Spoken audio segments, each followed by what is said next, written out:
The night shift at the Global Defense Initiative's Deep Space Monitoring Station was usually quiet.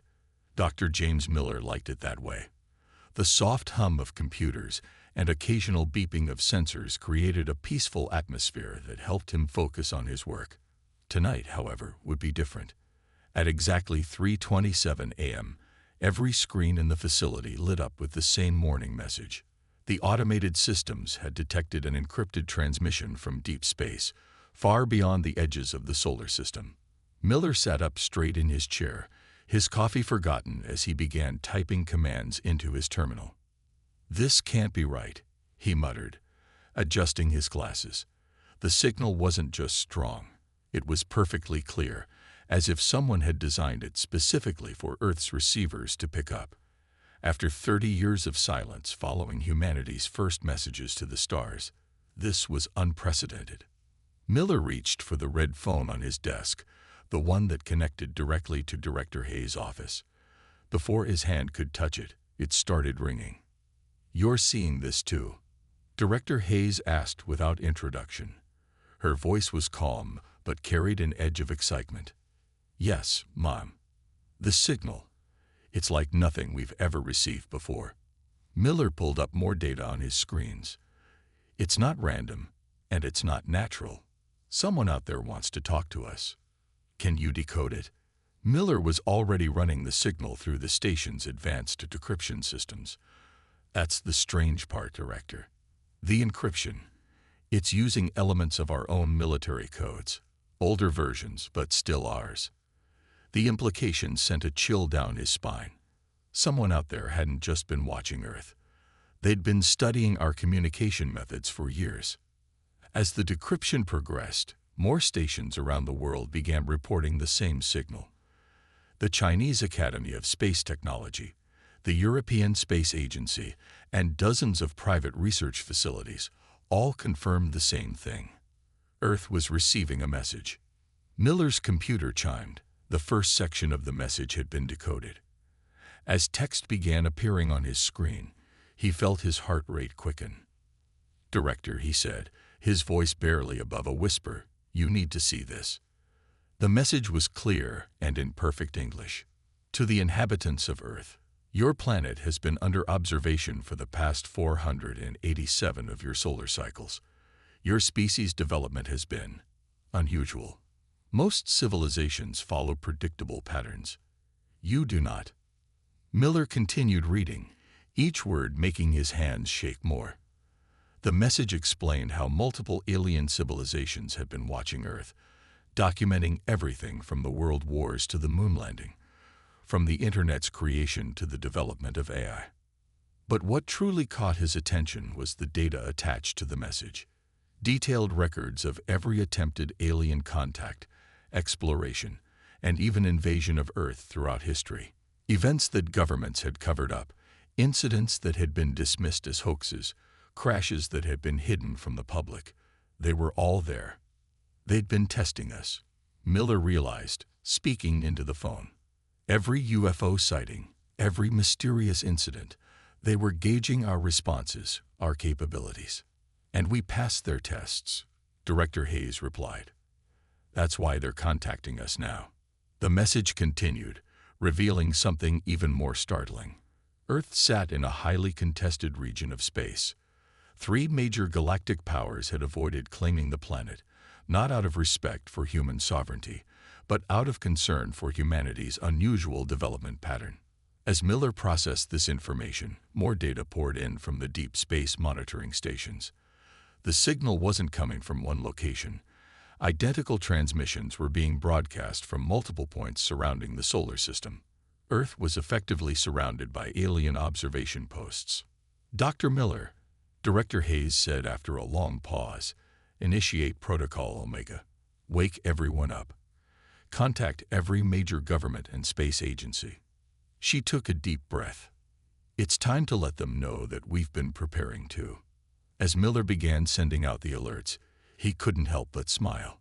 For decades, humanity had been building defenses, reverse engineering recovered technology, and preparing for this moment.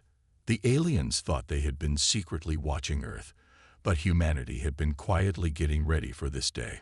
The game of hide and seek was over. Now it was time to show the galaxy what humans could really do. The Global Defense Initiative's main conference room had never been so full. 4 hours after the signal's discovery, military leaders, scientists, and government officials from around the world gathered both in person and through secure video links. The room hummed with nervous energy as Dr. Miller connected his computer to the main screen. "The full message has been decoded," he announced, his voice steady despite his lack of sleep.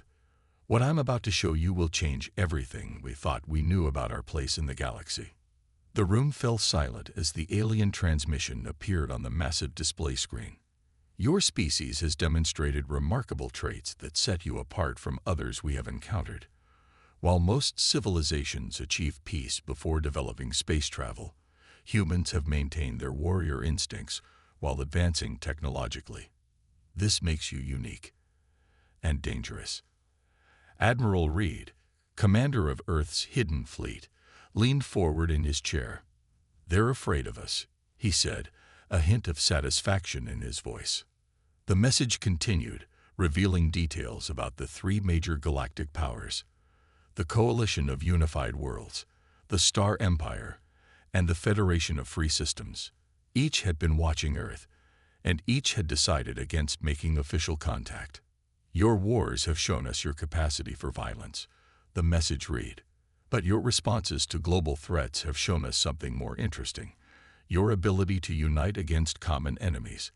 Most species would have destroyed themselves with the weapons you've created. Instead, you learned to live with them, to use them as shields rather than swords." Director Hayes stood up, her expression serious. "This next part is crucial," she said. "They're not just making contact, they're warning us." The message shifted to a star map, showing Earth's position in the galaxy. Their solar system sat at the intersection of 3 expanding empires, each growing closer to Earth with every passing year. "Your sector of space will soon become a conflict zone," the message continued. "The 3 powers cannot avoid your system much longer. Your species must make a choice: align with one of the powers, or face isolation and possible extinction." The room erupted in discussion, but quickly fell silent as more text appeared. "However, we have observed something troubling. Your defensive capabilities exceed our projections.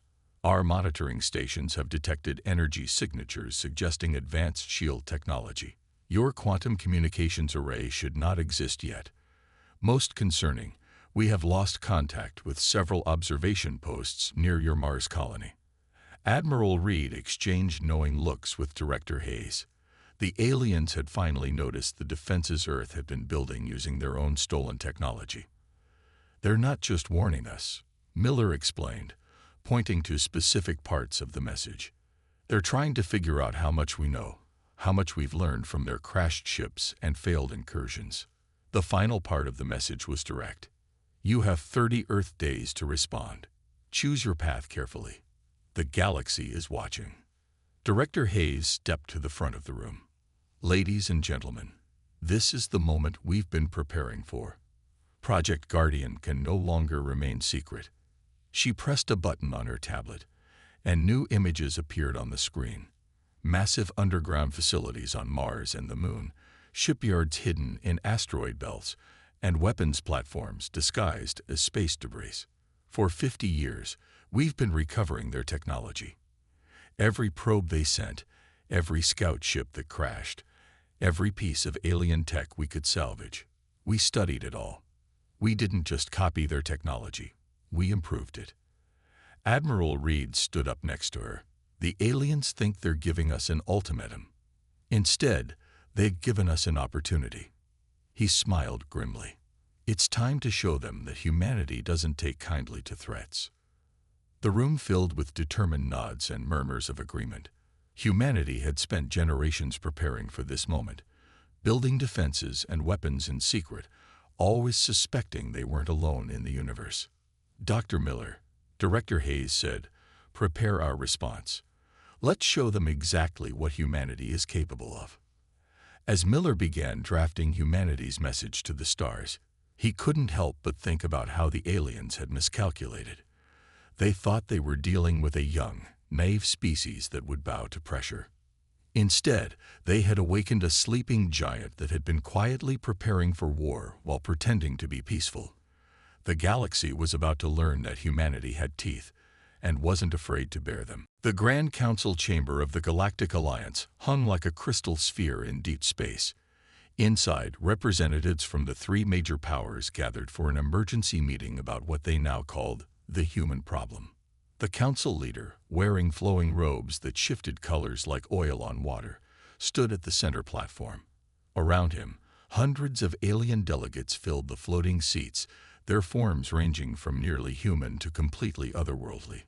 "The humans have responded to our message," the council leader announced, his translated voice echoing through the chamber. "I warn you, what you're about to see may disturb you." The chamber's holographic display came to life, showing Earth's response. The human message was brief but clear. "To the galactic powers watching Earth, we know you're there. We've always known. Those observation posts you lost contact with, we disabled them. Those scout ships that crashed, we let them crash. Every piece of technology you left behind made us stronger. You think you're testing us. We've been testing you." Murmurs of concern spread through the chamber. The Star Empire's representative, a tall figure with metallic skin, stood up. "Impossible," he declared. "Their technology level was carefully monitored. They shouldn't have been able to detect our cloaked stations, let alone disable them." The Federation delegate, a being of pure energy contained in a mechanical suit, moved forward. "Our latest scans show something troubling. The humans have built massive structures underground on Mars and their moon. They've hidden shipyards in their asteroid belt. Most concerning, they've improved our own technology." The chamber erupted in chaos. The council leader raised his hands for silence. "Show them," he commanded. New images appeared, captured by the few remaining hidden cameras near Earth. They showed human ships emerging from secret bases, their design unlike anything the galaxy had seen. The vessels combined technologies from all three major powers, but with modifications that made them more efficient, more powerful. "They took our basic designs," the coalition scientist explained, her multiple eyes blinking rapidly, "and made them better. They think differently than us. Where we perfect one technology, they combine many. Where we seek elegance, they pursue raw effectiveness." The Star Empire's military commander slammed his metallic fist down. "We should strike now, before they grow stronger." "Too late," the Federation delegate responded. "Look at these readings from their defense grid. Those aren't just shield generators, they're temporal displacement fields. If we attack, they'll know before we launch." The council leader played another part of Earth's message. "You gave us three choices. Join one of you, stay neutral, or face extinction. We choose option 4. We demand recognition as equals. You've watched us fight our wars, survive our disasters, and reach for the stars. You've seen what we do to threats. Don't become one." The chamber fell silent. The humans weren't begging for acceptance or cowering in fear. They were making demands. "They're barbarians," someone shouted. "They still fight among themselves." The Federation delegate turned to face the chamber. "Yes, they fight. But watch their wars carefully. Each conflict makes them stronger. They adapt faster than any species we've encountered. And now they've spent decades adapting our own technology." New data scrolled across the display. Analysis of human military capabilities. Their weapons combined principles that the major powers had thought incompatible. Their shields used quantum mechanics in ways that hadn't occurred to even the most advanced alien scientists. "We have 3 days to respond," the council leader announced. "The humans are watching us, just as we watched them. They know we're meeting here. They know we're deciding their fate." A quiet voice spoke from the back of the chamber. An ancient delegate, representing a race so old they had forgotten their original form, moved forward. "You all missed the point," the Ancient One said. The humans didn't just survive our tests. They weren't just preparing defenses. They were studying us, learning our weaknesses. Every probe we sent, every scan we made, told them more about us than it told us about them. The council leader looked out at the assembled representatives of the galaxy's greatest powers. For the first time in his long life, he felt genuine fear. Not of human weapons or technology, but of their cunning, their ability to turn every challenge into an advantage. "We must decide," he said quietly. "Are we ready to face what we've created? A species that learned warfare before peace, that turned surveillance into opportunity, that treats threats as teachers." The chamber remained silent, each delegate wondering the same thing. What kind of galaxy would it be with humanity as equals? And more importantly, did they have any choice in the matter? While the Galactic Council debated, a rogue faction within the Star Empire decided to take matters into their own hands. Their leader, Commander Vex, had grown tired of endless discussions. A single military base, he told his crew aboard their battleship. "We'll show these humans their true place in the galaxy." His silver skin reflected the starlight as he looked at the holographic display of their target, a remote military installation in Earth's Arctic region. They didn't know they were walking into a trap. At the Arctic Defense Station, the temperature outside was minus 40 degrees, but inside, everything was running hot. Radar operator Tom Wilson watched multiple blips appear on his screen. "Sir," he called out to Base Commander Robert Jackson, "we have visitors, exactly where we expected them." Jackson smiled. After years of preparing, studying alien tactics, and setting up elaborate defenses, they were finally going to test their capabilities against real targets. He pressed a button on his command console, connecting him to Global Defense Initiative headquarters. "Director Hayes," they took the bait. 5 ships approaching from the North Pole, just like the simulations predicted. "Remember," Hayes responded, her voice clear through the quantum communicator. "We want them to see enough to make them nervous, but not enough to reveal everything. Stick to the plan." The alien ships descended through Earth's atmosphere, their advanced cloaking systems making them nearly invisible to normal radar. But the humans weren't using normal radar anymore. "Temporal sensors are tracking them perfectly," Wilson reported. "Their cloaking technology is exactly like the stuff we recovered from their crashed scout ship in '87. Commander Jackson watched the tactical display as the alien ships moved into position. They were using standard Star Empire attack formation, just like the military files they'd decoded suggested they would. "Let them get a little closer," Jackson ordered. "Let them think they've surprised us." The lead alien ship, Commander Vex's battleship, was now directly over the base. On its bridge, Vex prepared to deliver what he expected would be a devastating first strike. "Energy weapons at full power," he ordered. "Show these primitives what real technology can do." The battleship's main cannon charged up, its energy readings going off the scale. But just before they could fire, alarms started blaring across all 5 ships. "Impossible," Vex shouted as his tactical officer reported multiple system failures. Their shields were being drained by something they couldn't even detect. Their weapon systems were shutting down one by one. Below, in the Arctic base, Jackson gave the order. "Activate the gravity wells." Hidden panels in the snow opened up, revealing dozens of devices that looked like simple satellite dishes. But these weren't communication devices. They were reverse-engineered gravity weapons, built from technology recovered from a Star Empire ship that crashed near this very spot 30 years ago. "Their ships are caught in the gravity net," Wilson reported with satisfaction. "They're not going anywhere." In space, Vex watched in horror as his ships were held in place by forces he couldn't understand. The humans weren't just defending. They were using Star Empire technology against them, but modified in ways his scientists had never conceived. "Launch fighters," he commanded desperately. But as his fighter bays opened, another surprise awaited him. Human ships emerged from under the ice, their design unlike anything in the galaxy.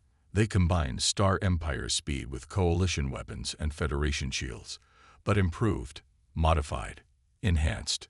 "Send the message," Jackson ordered. Every screen on the alien ships suddenly displayed the same text. "Did you really think we wouldn't be ready for you? That we wouldn't study every piece of technology you left behind? That all those crashes were accidents?" Director Hayes' voice came through next, broadcasting on all frequencies. "Commander Vex, your test has failed. Not ours. We knew you were coming. We let you get this close. Now you have two choices: surrender and be escorted out of our solar system, or resist, and let us demonstrate what else we've learned from your lost technology." In his command chair, Vex realized the terrible truth.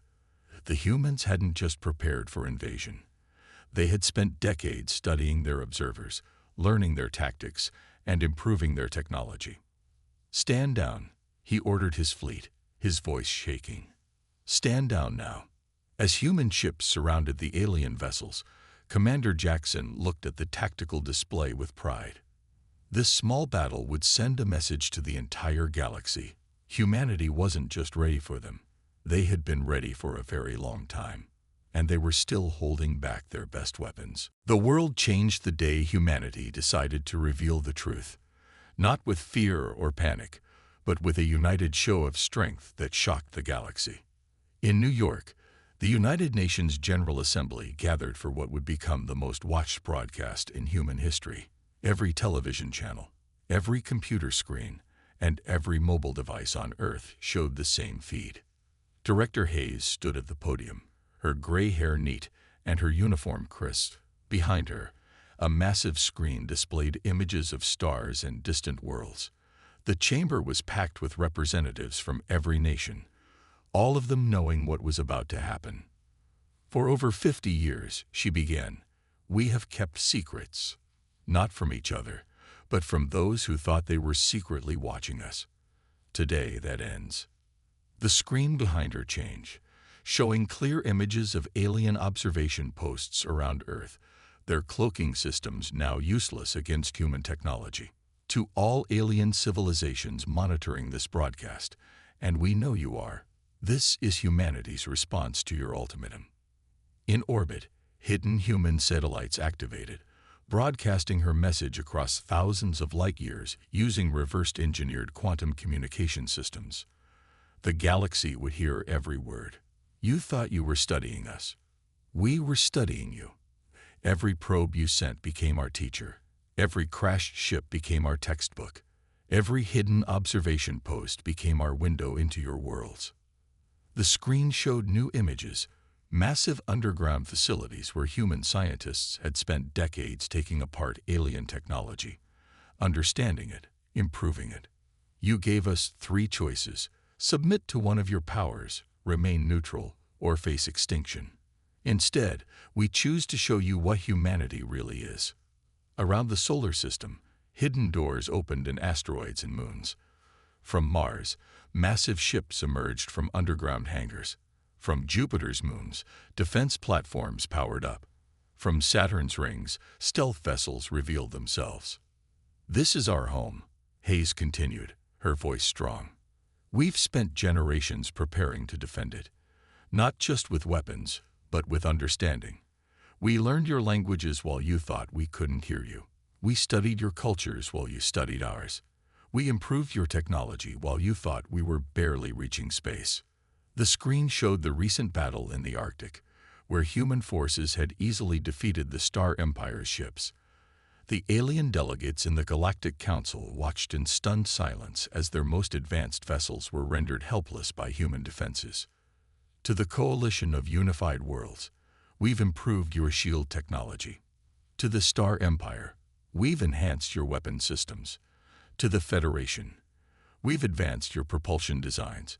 We didn't just copy your technology, we made it better." In orbit, Earth's hidden fleet took formation. Thousands of ships, each combining technologies from all 3 galactic powers in ways their original creators had never imagined. "This is not a threat," Hayes emphasized. "This is an invitation to something new. You've watched humanity fight wars, overcome disasters, and reach for the stars. You've seen how we face challenges. Now see how we make peace. The screen showed images from human history, former enemies becoming allies, divided nations working together, people of different cultures and beliefs joining forces against common threats. We don't want war. We don't want to join your existing power structures. We want something better. A new way forward, where Earth stands as an equal partner in galactic affairs. Admiral Reed, standing beside her, pressed a button. Across the solar system, human ships activated their advanced scanning systems, revealing dozens of hidden alien observation posts and vessels that thought they were safely cloaked. You have watched us grow up, Hayes concluded. Now it's time to grow together. But know this, we will not be conquered. We will not be controlled. We come to the galactic stage, not as supplicants, but as equals. She paused, looking directly into the camera, knowing her words would reach across the stars. The choice is yours. Meet us as friends and allies, or remember this warning. Humanity is ready. We've always been ready, and we're done pretending otherwise. As her words echoed across space, the galaxy faced a new reality. The species they had watched for so long, thinking them young and naive, had become something unprecedented. A civilization that had turned surveillance into strength, threat into opportunity, and isolation into preparation. The age of hiding was over. The age of humanity had begun. 3 days after Earth's broadcast, the Galactic Council demanded proof of humanity's capabilities. They didn't have to wait long. Admiral Reed stood on the bridge of the EFS Prometheus, Earth's most advanced flagship, hidden until now in an underground base on Mars. The ship combined technology from all 3 galactic powers, but with significant human improvements. All ships report ready, Admiral. His communications officer reported. The alien observers are in position. Reed nodded. The Galactic Council had sent representatives from each major power to witness humanity's demonstration. They thought they were choosing the time and place. They didn't realize humans had planned this demonstration decades ago. Begin Operation Daybreak, Reed ordered. Across the solar system, hidden bases activated. On Mars, massive doors opened in the sides of mountains, revealing shipyards that stretched for miles underground. From Jupiter's moons, defense platforms emerged from their ice-covered hiding places. In the asteroid belt, hundreds of rocks shifted, showing themselves to be disguised human vessels. First display, defensive capabilities, Reed announced, broadcasting to both his fleet and the alien observers. A formation of human ships moved into position near Mars. Their hulls were dark, absorbing all light, made from materials reverse-engineered from recovered alien craft. Target drones released, his tactical officer reported. Alien weapons signatures detected. The drones, copied exactly from each major galactic power's weapon systems, opened fire. The human ships didn't move. They didn't have to. Energy beams, plasma torpedoes, and quantum missiles, the most advanced weapons in the galaxy, simply vanished before reaching their targets. Not blocked, not deflected, but completely disappeared. Temporal defense grid active, Reed explained to the watching aliens. We don't stop your weapons, we remove them from time itself. In their observation ships, the alien representatives watched in stunned silence. This was technology they had theorized but never successfully built. Second display, offensive capabilities. The Prometheus moved forward, its hull beginning to glow with strange patterns. The ship was nearly as large as a small moon, but moved with impossible grace. Target, the abandoned base on Titan's North Pole, Reed ordered. The Prometheus's main weapon charged. It didn't fire a beam or launch missiles. Instead, a small point of light appeared in front of the ship. The light grew, becoming a perfect sphere of swirling energy. Fire. The sphere pulsed once. On Titan's surface, the abandoned base didn't explode. It didn't melt. It simply ceased to exist, along with a perfect hemisphere of Titan's surface 2 miles in diameter. Matter conversion technology. Reed explained to the observers, "We don't destroy targets. We convert their matter into energy and store it for later use." The alien representatives frantically sent data back to their governments. This wasn't just advanced technology. This was technology that shouldn't be possible for centuries. Final display. Unity of command. Reed pressed a button on his chair. Across the solar system, every human ship, station, and defense platform activated simultaneously. Their energy signatures combined, creating a network more complex than anything the galaxy had ever seen. "Our strength isn't in our weapons," Reed announced. "It's in our ability to work together. One system, one network, one humanity." The alien observers watched as the entire human defense network operated as a single organism. Ships moved in perfect coordination, energy flowed from one system to another, and information passed instantly across vast distances. "We did not develop this technology to start a war," Reed concluded. "We developed it to prevent one. You thought you were watching a primitive species take its first steps into space. Instead, you were watching humanity prepare for this moment." He turned to face the alien observation ships directly. "This demonstration used less than 10% of our full capabilities. The rest remain hidden, ready if needed. Remember that before you decide humanity's place in the galaxy."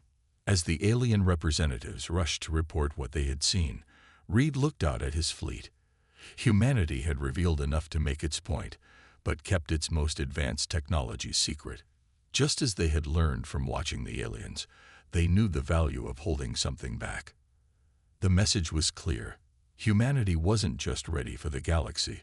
They had reshaped alien technology in ways its original creators never imagined. The time for hiding was over. The time for equality had begun. And if equality couldn't be given, humanity was prepared to demand it. The Galactic Council's crystal chamber was silent. For the first time in its 1,000-year history, representatives from all three major powers sat together not as rivals, but as equals. And for the first time, a human stood before them. Ambassador Mark Anderson, chosen to represent Earth, wore a simple black uniform with a single silver Earth emblem. He carried no weapons. He didn't need to. The demonstration from 3 days ago had made humanity's strength clear. "Your civilizations have watched Earth for centuries," Anderson began, his voice calm but firm. "You saw us fight wars, split atoms, reach space, and unite against common threats. But you missed something important. The holographic displays showed scenes from human history, not of wars or destruction, but of rebuilding. Cities rising from ashes, former enemies working together, different cultures learning from each other. You thought our divisions made us weak.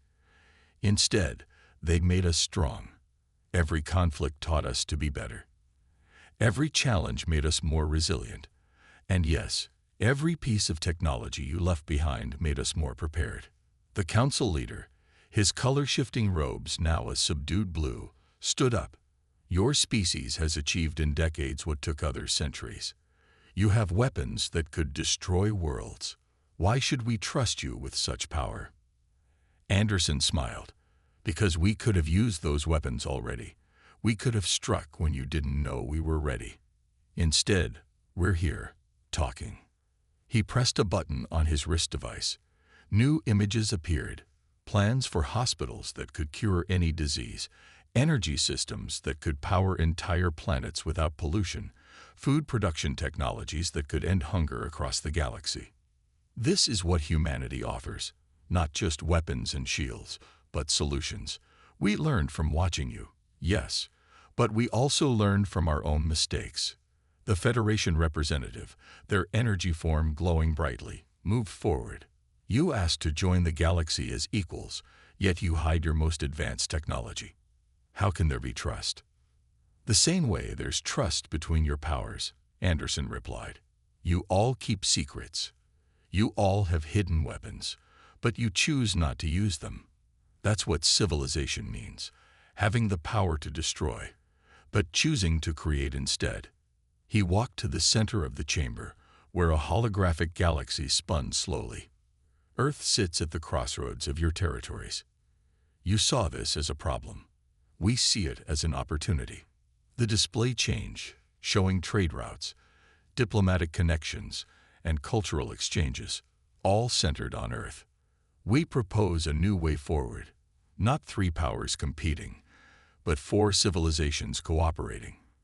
Earth can be the bridge between your peoples, a neutral ground, a place where all species can meet as equals.